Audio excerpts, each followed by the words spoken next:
Assa- Assalamualaikum warahmatullahi wabarakatuh. Saya Bobi Santoso dengan NPM C1C020098 akan menjelaskan tentang materi inventory pada part pertama. Untuk materi yang pertama, pada inventory ada persediaan pada perusahaan dagang dan perusahaan manufaktur. Dalam perusahaan dagang, persediaan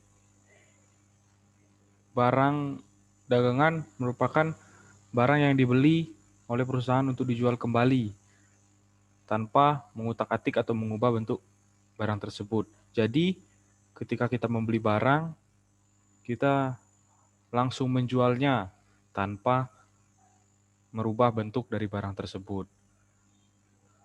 Dan persediaan barang dagangan merupakan bagian dari aset lancar yang akan memberikan manfaat ketika barang tersebut sudah kita jual. Selanjutnya, persediaan pada perusahaan manufaktur terdiri dari yang pertama, persediaan bahan baku. Nah, bahan baku merupakan persediaan berupa bahan yang kemudian akan kita proses melalui proses produksi yang melibatkan tenaga kerja atau labor. Persediaan bahan baku ini biasanya bahan awal seperti kalau membuat minyak sawit itu biji sawit yang dikumpulkan itu merupakan bahan baku. Kemudian persediaan barang dalam proses merupakan barang yang belum selesai atau masih dalam tahap proses produksi yang sampai akhir periode ketika perusahaan menyusun laporan keuangan itu sudah menyerap biaya sehingga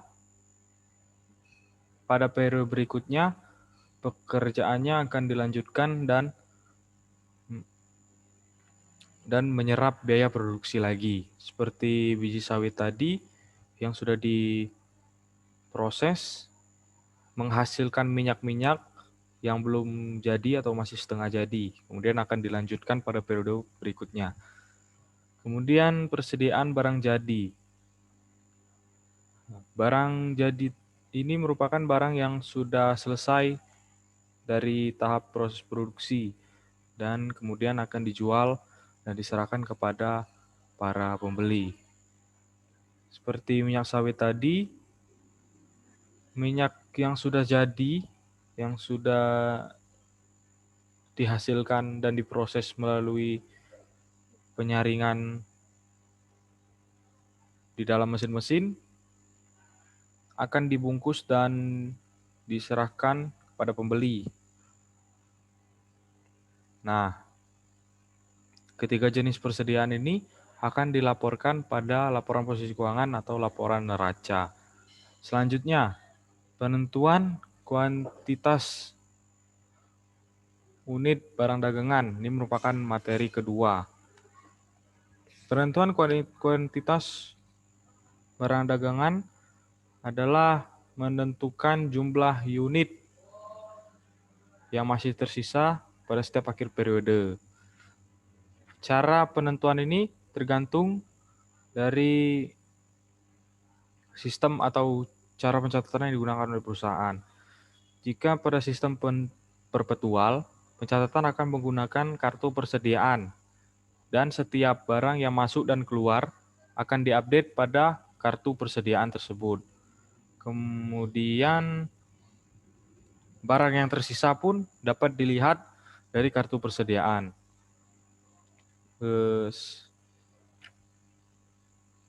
Juga bisa dilakukan pemeriksaan fisik atau perhitungan fisik agar menyesuaikan dengan kartu persediaan.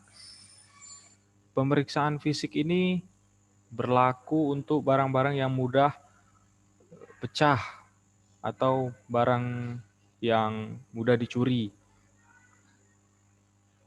agar bisa menunjukkan jumlah asli ketika ditulis dalam kartu persediaan. Kemudian pencatatan periodik. Pada pencatatan periodik ini, perhitungan fisik hanya dilakukan pada setiap akhir periode. Karena setiap pengeluaran atau pembelian dan penjualan tidak langsung dicatat atau tidak langsung diupdate. Dan sistem pencatatan periodik ini harus benar-benar melakukan perhitungan fisik dengan benar, seperti menghitung jumlah, kemudian menghitung berat barang, dan kondisi setiap barang. Apakah benar-benar sesuai dengan satu unit barang tersebut atau tidak sesuai. Maka dapat dilakukan penyesuaian. Penyesuaiannya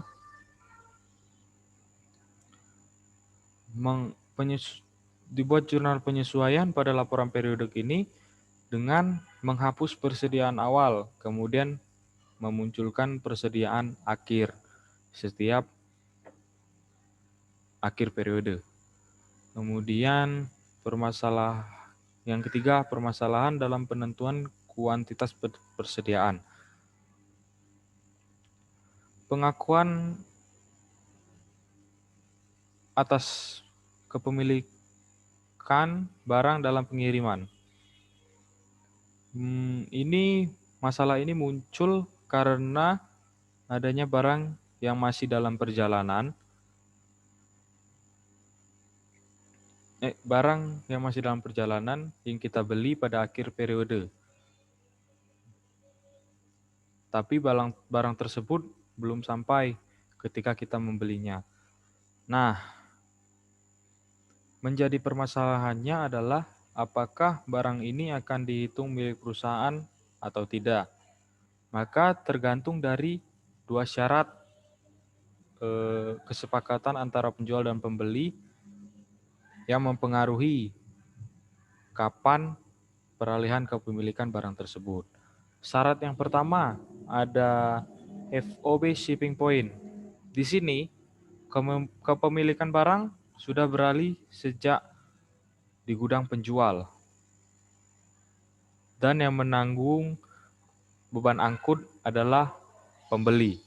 Artinya, ketika barang sudah keluar dari gudang penjual, maka otomatis barang tersebut akan menjadi milik dari pembeli. Kemudian yang kedua ada FOB destination point. FOB destination point ini kepemilikan barang baru beralih ketika sampai di gudang pembeli dan yang menanggung biaya angkut adalah penjual.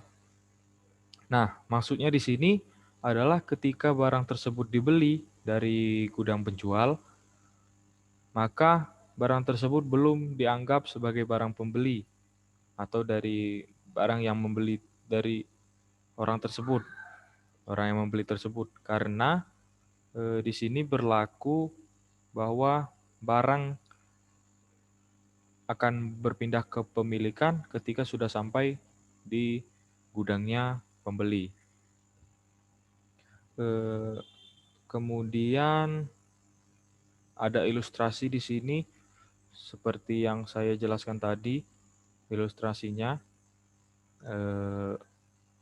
tentang FOB shipping point dan destination point. Kemudian ada barang konsinyasi.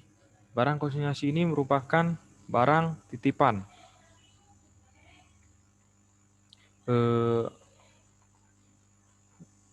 Penitip akan menetapkan harga jual kepada orang yang dititipkan. Misalnya seperti kita menitipkan donat atau kue kering di warung-warung terdekat, maka kita menetapkan harga. Misalnya kita menetapkan harga Rp1.000 per donat. Maka ketika donat laku,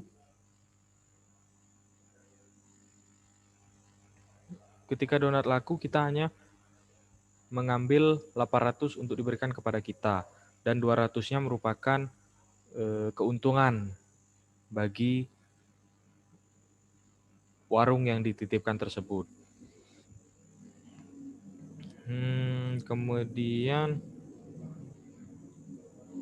Kemudian barang konsinyasi ini merupakan barang yang tetap menjadi milik orang yang menitipkan barang tersebut, yang artinya warung ini tidak bisa mengakui barang konsinyasi ini sebagai milik dia, karena barang konsinyasi ini merupakan barang titipan dan tidak berhak diakui sebagai barang milik kita. Kemudian metode penilaian persediaan ini merupakan materi keempat pada inventory. Penilaian persediaan sendiri merupakan penentuan nilai akhir persediaan yang disajikan sebagai nilai persediaan pada laporan keuangan. Terdapat beberapa metode dalam penilaian persediaan. Yang pertama, metode harga perolehan. Di sini, unit yang tersisa akan dikalikan harga perolehan per unit. Maksudnya, di sini kita akan mengalihkan unit yang tersisa dengan harga perolehan per unit. Nah, harga perolehan di sini maksudnya adalah harga yang kita keluarkan atau biaya yang kita keluarkan atas barang tersebut sewaktu kita memperoleh barang itu dan sampai menjadi milik kita. Seperti misalnya membeli mobil di Jakarta, dan biaya-biaya yang kita keluarkan untuk membeli mobil di Jakarta seperti tiket berangkat, pulang pergi, dan tentu biaya mobil, kemudian biaya penyeberangan mobil menggunakan kapal, dan biaya lain-lain itu merupakan termasuk harga perolehan. Ada beberapa cara untuk menentukan nilai persediaan berdasarkan metode harga perolehan.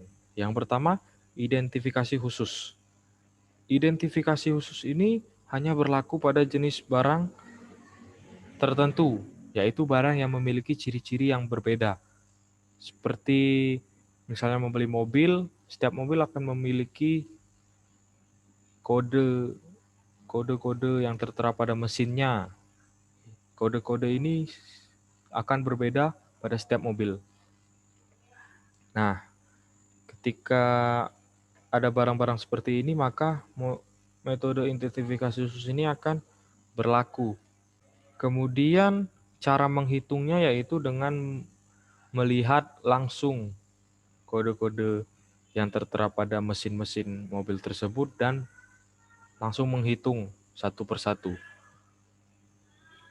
Kemudian asumsi arus harga perolehan. Pada metode ini terdapat dua cara. Yang pertama FIFO atau first in first out. Di sini kita akan mengalihkan unit yang tersisa dengan harga perolehan per unitnya menurut perolehan akhir.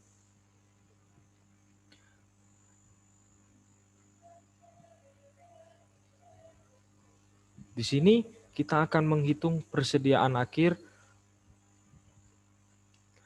dengan mengalihkan unit yang tersisa dengan harga perolehan per unit berdasarkan harga perolehan terakhir. Artinya, jika kita membeli beberapa barang, maka kita mengalihkan harga perolehannya dengan harga yang terakhir. Misal harga barang pertama itu 1.000, harga barang kedua 3.000, harga barang ketiga adalah 5.000. Maka setiap barang yang tersisa akan dikalikan dengan harga perolehan yang terakhir, yaitu harga 5.000. Kemudian untuk HPP pada sistem periodik itu adalah mengurangkan harga perolehan atas barang tersedia untuk dijual dengan nilai persediaan akhir. Dan jika sistem perpetual, maka akan mengalihkan unit yang terjual dengan harga perolehan awal.